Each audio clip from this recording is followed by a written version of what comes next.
ప్రభువైన యేసుక్రీస్తు నామములో మీకు అందరికీ నా హృదయపూర్వక వందనాలు. ప్రేమైన దేవులారా, ఇంతవరకు మనం పాటలు పాడుతూ ప్రభువును మనం స్తుతించాము, ప్రభు నామమును వచ్చాం. మరి యొక్క నూతన ప్రభు దినాన్ని మన జీవితాలు దేవుడు గురించి దేవుని ఆరాధించడానికి దేవుడు మనకి ఇచ్చిన భాగ్యం బట్టి సమయం బట్టి మనం శ్రమించుదాం.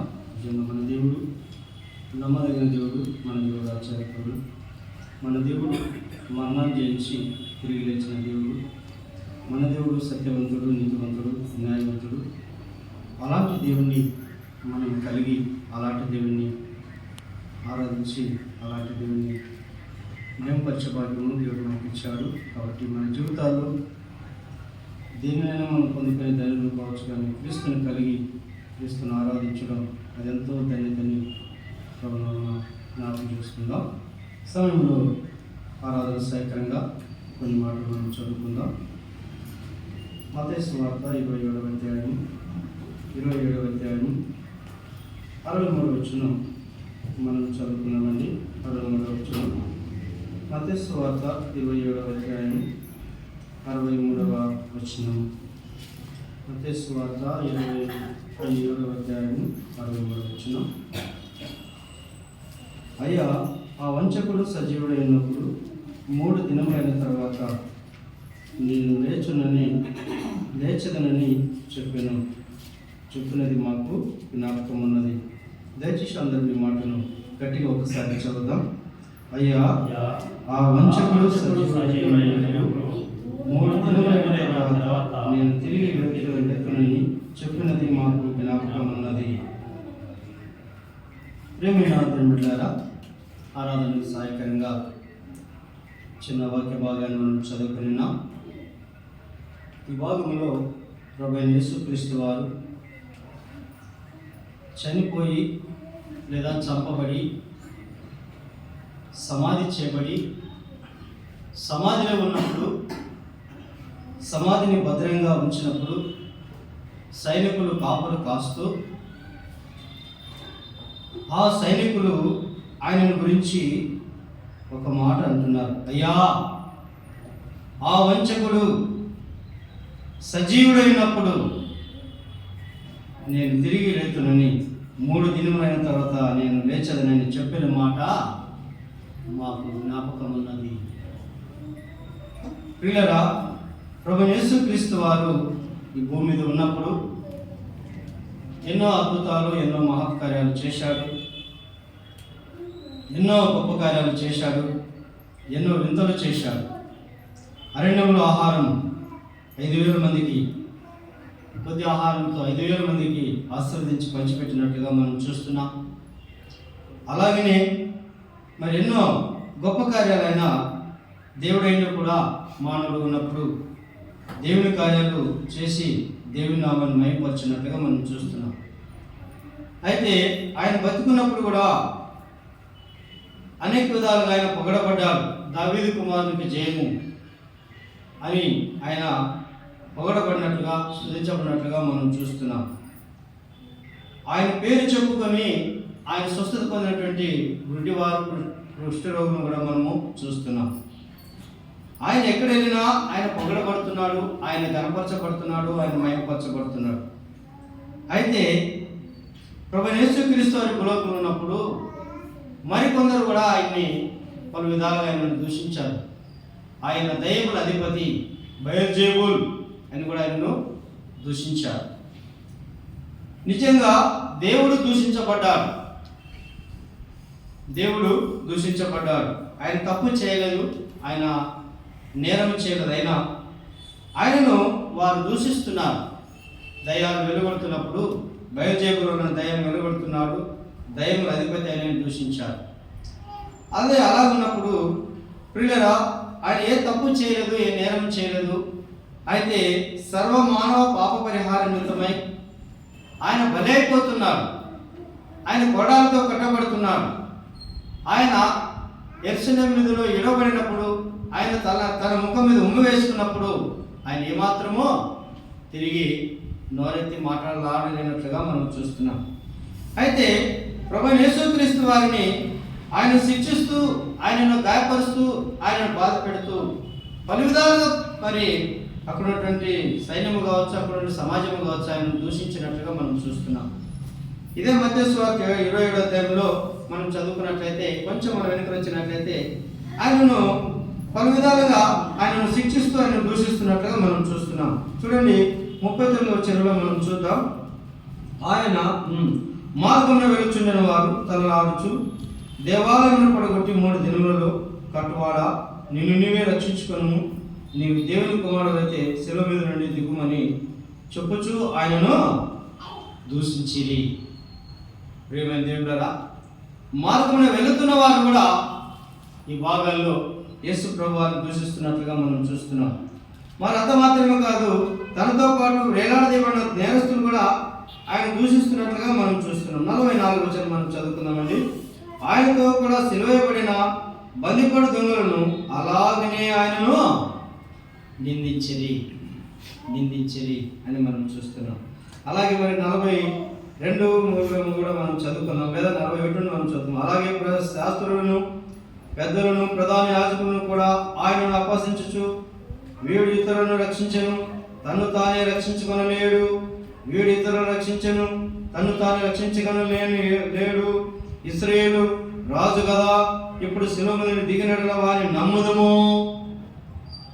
ప్రేమించుండగా ఇక్కడ మనం చూసినట్లయితే ప్రభువైన యేసుక్రీస్తు వారిని వెరలాడుతున్న ప్రభువుని చూసి ఆయన ఏమంటున్నాడు? వీడు ఇతరులను రక్షించను, తను తాను రక్షించుకొనలేని ఇతడు ఇప్పుడు ఇతను రక్షించుకొని వచ్చినట్లయితే మేము ఇతనిని నమ్ముతాం. వీడు ఇతను రక్షించాడు, కానీ ఇప్పుడు తను తాను రక్షించుకొనలేడు. అయితే ఇప్పుడు తను తాను రక్షించుకున్నాడలా మేము ఇతనిని నమ్ముతాం. ఎలాంటి దూషణలు చూడండి పిల్లరా. మరి ఇంకా మనం పైన చూసినట్లయితే ఆయన సిలువ వేసినప్పుడు ఆయన తలపైన ఒక బోర్డు వేసినట్టేమని, ఇతడు యూదుల రాజైన యేసు అని ఆయన మీద మోపబడిన నేరము రాసి అతను తలపైగా ఉంచిరి. ప్రేమదేవులరా, ఇక్కడ మనం చూస్తున్నాము మరి యేసు ప్రభువారు గాయపడినప్పుడు, యేసు ప్రభువారు శిక్షించబడినప్పుడు ఏమాత్రం నోరు తెరవలేదు. కానీ అక్కడున్నటువంటి వారు గాయపరుస్తూ, శిక్షిస్తూ ఆయన ఏం చేస్తున్నారు? దూషిస్తున్నట్లుగా మనం చూస్తున్నాం. ప్రియులారా, ఇది మనము 63వ వచనానికి మనం వచ్చినట్లయితే, అయా సజీవుడై ఉన్నప్పుడు, ఆ వంచకుడు సజీవుడైనప్పుడు నేను తిరిగి 3 దినములైన తర్వాత లేస్తానని చెప్పిన మాట మాకు జ్ఞాపకం. ఆయన చనిపోతున్న సమయంలో ఆయన దూషించారు మంచిదే, ఆయన శిక్షిస్తున్న సమయంలో ఆయన దూషించారు మంచిదే, సెలవు వేస్తున్న సమయంలో ఆయన శిక్షించారు, సెలవు వేశారు, దూషించారు మంచిదే. కానీ చనిపోయాడు కదా, అంతటితో ఆగిపోలేదు. అయితే దేవుడు సాతాను మరొకరు లేపి ఆయన దూషించేవారిగా చూశాడు. ఆ కాపురంటున్న సైనికులు ఆయనను దూషిస్తున్నట్టుగా మనం చూస్తున్నాం. ఆ వంచకుడు సజీవుడై లేస్తానని ఆయన చెప్పాడు అని ఆ సైనికులు ఆయనను దూషిస్తున్నట్టుగా మనం చూస్తున్నాం. ప్రేమైన దేవులారా, ఆయన భూమి మీద ఉన్నప్పుడు ఏ ఒక్కరు కూడా ఆయన దూషించలేదు. ఆయన బ్రతికిన కాలంలో ఎవరిని కూడా ఆయన దూషించలేదు, ఎవరిని కూడా నిందించలేదు, ఎవరిని కూడా వాళ్ళకి మాట్లాడలేదు. కానీ ప్రభువైన యేసుక్రీస్తు వారు ఆయన పరిశుద్ధుడు సుమి, ఆయన నీతిమంతుడు, ఆయన న్యాయాధిపతి, ఆయన పాపం ఎరుగని వాడు. అయితే మన పాపముల కొరకు బలే సమయంలో, మన పాపములకు పరిహారం చెల్లించే సమయంలో కానీ ఏమాత్రము దూషించలేనటువంటి వాడుగా, ఎదురు మాట చెప్పలేని వాడుగా, మౌనే అయినటువంటి వాడుగా ఆయన మరి దూషించబడినటువంటి దేవునిగా మనం చూస్తాం. దేవుడు దూషించబడ్డాడు, మన దేవుడు దూషించబడ్డాడు. ఏమని? ఆ వంచకుడు అంటే మోసగాడు అనే అర్థం కాడలో ఉంది. మోసగాడు అనే మాట. ఆయన ఎవరిని మోసము చేయలేదు, అందరికి మంచే చేశాడు. ఎవరికి ఏ కీడు చేయలేదు, అందరికి మేలే చేశాడు. కానీ ఇప్పుడున్నటువంటి వారు ఆయనను ఆ వంచకుడు అనే మాట మనం చూస్తాం. చనిపోయినా కూడా ఆయన దూషించినట్టుగా మనం చూస్తాం. ఎందుకు ఈ మాట తెలియజేస్తున్నట్టే ప్రభువైన యేసుక్రీస్తు వారు బ్రతికున్నప్పుడు దూషించారు, చంపే సమయంలో దూషించారు, కానీ చనిపోయినా కూడా ఆయనే దూషిస్తున్నట్లుగా మనం చూస్తాం. దేవునిరా, ఆయన చనిపోయినా కూడా ఆయన దూషించారు. అయితే ఏమని దూషించారు? ఆయన సజీవుడై లేస్తానని చెప్పిన మాట మాకు జ్ఞాపకము. దేవునిరా, నిజంగా మన ప్రభువైన యేసుక్రీస్తు వారు ఆయన ఎవరి కోసం దూషించబడ్డాడు, ఎందుకోసం దూషించబడ్డాడంటే ఆయన మన కోసం ఆయన దూషించబడ్డాడు. ఎందుకోసం దూషించబడ్డాడంటే మన పాపములకు పరిహారం చెల్లించబడ్డానికి ఆయన దూషించబడ్డాడు. చూశాం కదా, పలు విధాలుగా ఆయన దూషించబడ్డాడు. నువ్వు దేవుడు అయితే నువ్వు రక్షించుకో, మమ్మల్ని రక్షించు. 3 దినములు దేవాలయం పడగొట్టి కర్తనైన వాడా, నువ్వు రక్షించుకో, మమ్మల్ని రక్షించు. అలాగే తనతో పాటు బందిపోటు దొంగలు సిరబడినటువంటి ఆ నేరస్తులు కూడా ఆయనను నిందించిరి, దూషించిరి అని మనం చూస్తాం. కారణం ఏమన్నట్లయితే మనమే దానికి కారకులు, మన పాపాలే ఆయన దూషించడానికి కారకులు అని మనం చూస్తాం. కాబట్టి ప్రేమికులారా, ఆయన మన కొరకు ఆయన దూషించబడ్డాడు, ఆయన మన కొరకు ఆయన కొట్టబడ్డాడు, ఆయన మన కొరకు ఆయన హేళన చేయబడ్డాడు, ఆయన మన కొరకు అవమానించబడ్డాడు, ఆయన మన కొరకు మన పాపల కొరకు ఆయన మరి నిందించబడిన దేవునిగా మనం చూస్తాం, దూషించబడిన దేవునిగా మనం చూస్తాం, హేళన చేయబడిన దేవునిగా మనం చూస్తాం. కాబట్టి ఆ దేవుడు, మన దేవుడు ఎంత మంచి దేవుడు ఒకసారి మనం ఆలోచించాలి. ఎవరైనా మనలో ఒక మాట అంటే ఏమాత్రం సహించకుండా వెంటనే రివర్స్ మాట్లాడతామా లేదు? మనం ఉంటామా? అయితే సర్వాధిపతి అయిన దేవుడు, సర్వమును సృష్టించినటువంటి దేవుడు, నిన్ను నన్ను తన స్వరూపంలో సృష్టించినటువంటి దేవుడు, నీ నా పాపాలకు పరిహారం చెల్లించే సమయంలో ఆయన మౌనిగా మారిపోయాడు.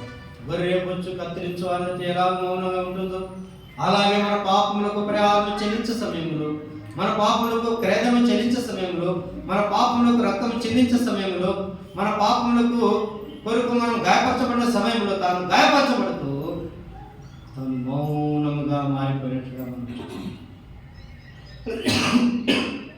ఆయన ఏకాకిగా మారిపోయినట్లుగా మనం చూస్తున్నాం. ఆయన నిందితుడుగా నిలిచిపోయినట్టుగా మనం చూస్తున్నాం. ఆయన శిలువ మీద వేలాడుతూ శాపగ్రస్తుడుగా నిందించబడిన దేవునిగా మనం చూస్తున్నాం. కాబట్టి ఆయన నిందించబడడానికి నేరం చేయలేదు, కానీ నేరస్తులమైన మన కొరకు, దూషకులమైన మన కొరకు ఆయన నిందితుడుగా నిలిచారు, దూషకుడుగా నిలిచారు. కాబట్టి ఆ దేవుడు మన పాపముల కొరకు తను తాను శిలువ మరణ పొందినంతగా తగ్గించుకొని మన పాపములకు పరిహారం చెల్లించడానికి తానే ఒక అర్పణముగాను బలిగాను తాను బలైపోయినట్లుగా మనం చూస్తున్నాం. తానే మన కొరకు తను తాను అప్పగించుకున్నట్లుగా మనం చూస్తున్నాం. కాబట్టి ఆ దేవుడు మనందరికీ మనవించు మనందరి కొరకు తన రక్తము చెందించి తన ప్రాణం పెట్టి సమాధించబడి తిరిగి 3వ దినమున లేపబడ్డారు. వాళ్ళు ఏమని దూషించారన్నా? ఏమని దూషించారు? అయ్యా వంచకుడు, నేను తిరిగి లేస్తానని చెప్పిన మాట జ్ఞాపకం. ఆయన సజీవుడు అవుతాడని వారు దూషించారు. అయితే అలనాడు ప్రజలు వారి ఎరుగక, జీవాధిపతిని ఎరుగక, సజీవుడైన దేవుని చంపాలని ఎరుగక, చంపినమని ఎరుగక దూషించారు. కానీ మనమైతే సత్యవంతుడైన దేవుని ఎరిగి, సజీవుడైన దేవుని ఎరిగి ఆయన ఆరాధించే భాగ్యం దేవుడు మనకి ఇచ్చాడు.